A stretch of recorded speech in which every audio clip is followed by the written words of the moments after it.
Welcome to the Crawlcast. I'm your host, George Krawczyk, and this is what happened at Summerslam Night 1 2025. And if you like this type of content, make sure to hit that subscribe button like it owes you money. And if you want my more immediate thoughts on things, make sure to follow me on Twitter/X at Crawlcast.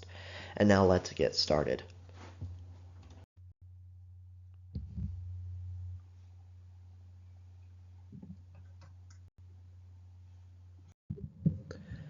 So the first match was Jey Uso and Roman Reigns versus Braun Breaker and Bronson Reed.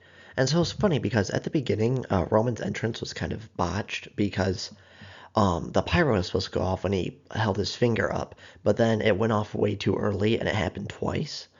And then so at the beginning, Roman and Jey take control, and then Jey starts yeeting. Jey then his splash onto everyone, and quite frankly, Roman got actually the worst of it, where he landed directly on Roman and kind of missed the bronze. Then the bronze start dominating Jey, and Roman then tags in and kind of takes care of Braun Breaker. He then went for his over the top rope dive on Bronson Reed and Braun Breaker, and he completely overshot them. Like he nearly landed on his head, and that was almost horrible. And so then Bronson Reed hit a dive on Roman and Jey, which was pretty nice. Roman Reigns then his spear through the barricade on Braun Breaker, and Roman hit a Superman punch on Bronson Reed while he was going for the tsunami. Then Roman and Jey hit the 1D on Bronson Reed. Braun Breaker was going to spear Jey, and then Roman pushed Jey out of the way and took the spear. Jey then hit a spear and a splash on Bronson Reed for the win. Overall, I thought it was a fine match. It was a pretty generic tag team match, kind of what you'd expect. There are some good spots, but overall, I think it's kind of just what you'd expect. And then at the end of the match, it was interesting because Jey Uso was in the match for like 99% of it, and I was kind of surprised how little Roman actually got involved. And then Braun Breaker had to be helped to the back after the match. Hopefully he's okay. That'd be absolutely terrible, like if he gets injured, because this group is kind of for him and meant to build him up as the next big guy, and then all of a sudden he gets injured. Hopefully that's not the case, but we'll see.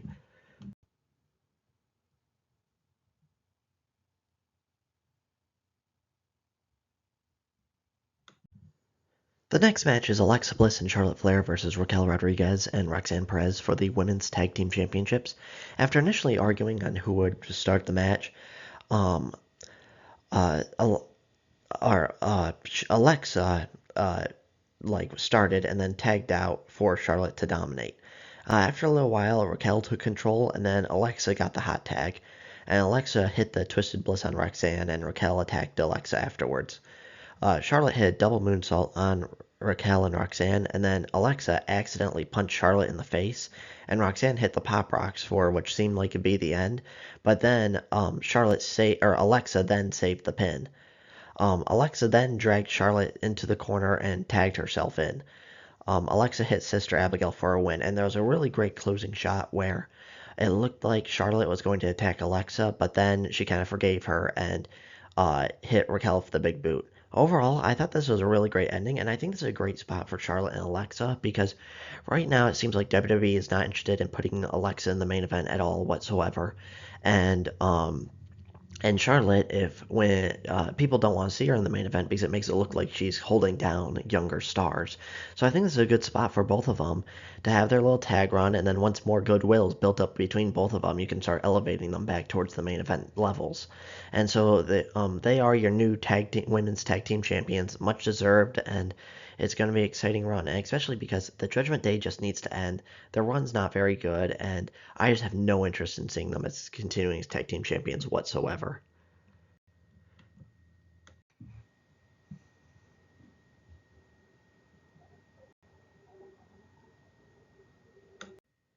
The next match is Karrion Kross versus Sami Zayn, and this was just kind of a very generic Sami Zayn Karrion Kross match. At one point, Karrion Kross tried to hit Sami with a pipe, but Sami countered it into a blue thunder bomb, and then Sami Zayn was getting angry and mad, and then Scarlett gave Sami a pipe, which Sami threw the pipe away, and then Sami Zayn hit the Luva kick on Karrion Kross for the win. This is kind of like felt like a Raw match where it's like, yeah, you didn't really expect anything from it, and nothing really happened. And I really feel bad for Karrion Cross because he had so much momentum and he was doing so well. And then it feels like WWE just don't care for him. And at this point, I understand if he just wants to stay with WWE and collect a huge paycheck, but if he wants to be elevated to a main event level guy, this is just not going to do it. He needs to go somewhere else. And I think at this point, he's probably not re-signing because it makes no sense for him to resign.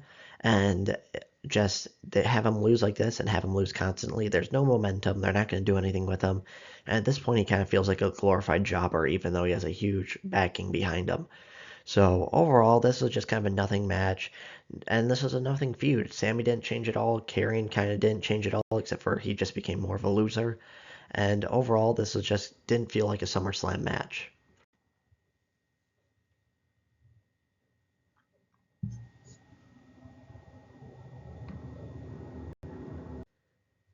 So the next match was Tiffany Stratton versus Jade Cargill for the WWE Women's Championship. Uh, Tiffany retained the title, so it was a really good spot where Tiffany tried to go for a quick roll up, and Jade really showed her power game, and Tiffany is just so athletic. Tiffany was going for the prettiest moonsault ever, and then Jade like really kicked her in the face, and it looked like it didn't look very good. Like it looked like it hurt. And then Jade hit the jaded on Tiffany, but Tiffany had her foot in the ropes. And then Tiffany countered a top rope jaded into the prettiest moonsault ever for the win. It was very interesting because I don't think WWE sees Jade as being like a main event level player yet, and I think they just signed her to a huge contract with main event level expectations, and I still think she has a little time that she needs to grow and develop more of a character and develop more, get better in ring work.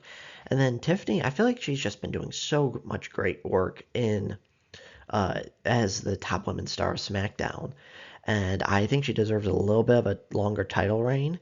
And it kind of makes sense how this ended. And I feel like they need to have a draft and Tiffany versus like Io Sky or Tiffany versus Rhea Ripley, and those will be such good matches. And she kind of like feels like there's not another person on her level in the SmackDown division other than Bianca Belair, which we don't really know what's going on with her right now. And so overall, it was a fine match. It kind of got over with pretty quickly, and I feel like they kind of highlighted each other's, strengths and didn't want to show any of each other's weaknesses.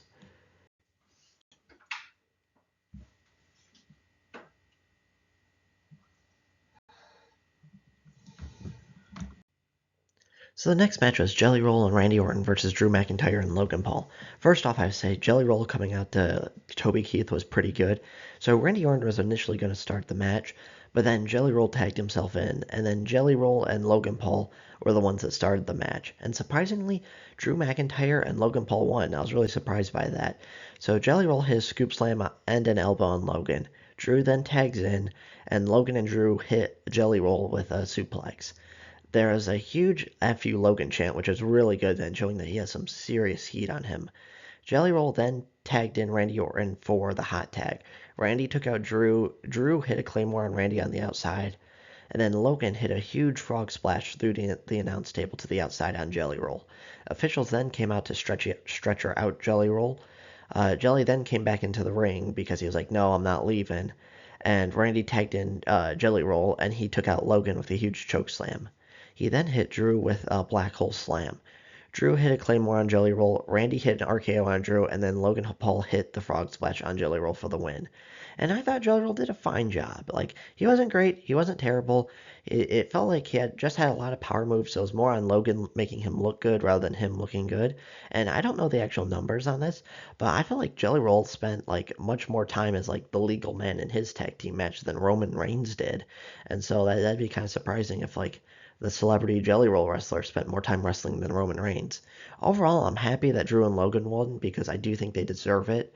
Especially Drew, because he's done such great work, and it's kind of beneath him losing to a celebrity. But I don't think they're done. I think Jelly and Roll and Logan Paul might have a match soon, maybe at like Clash in Paris or something like that. But overall, it was a fine celebrity match, nothing too interesting.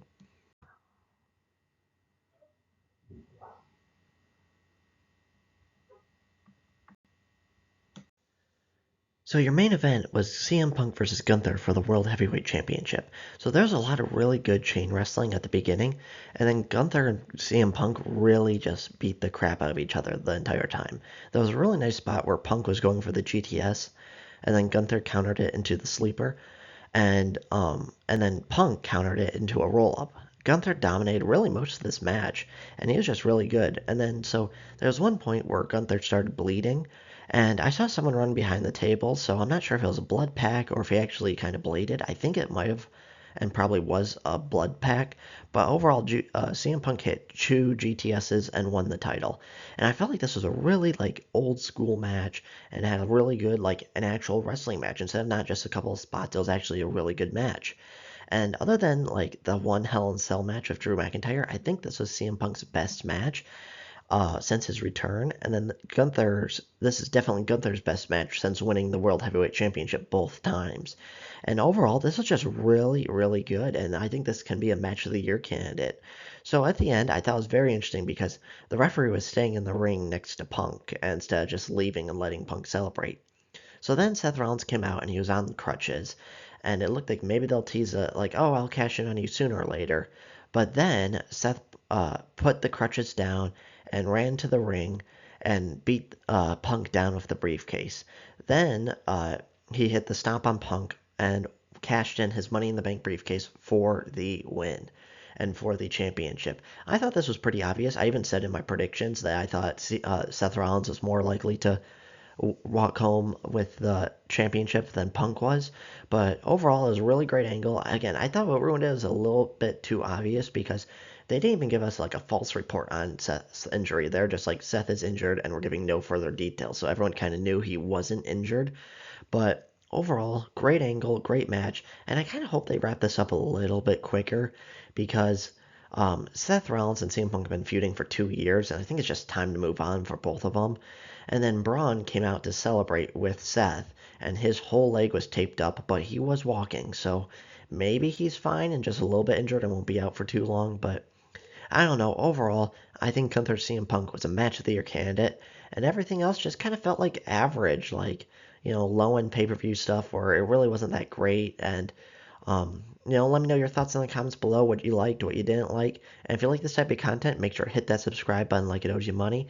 If you want my more immediate thoughts on things, make sure hit follow me on X/Twitter at Crawlcast. And I'll see you on the next one.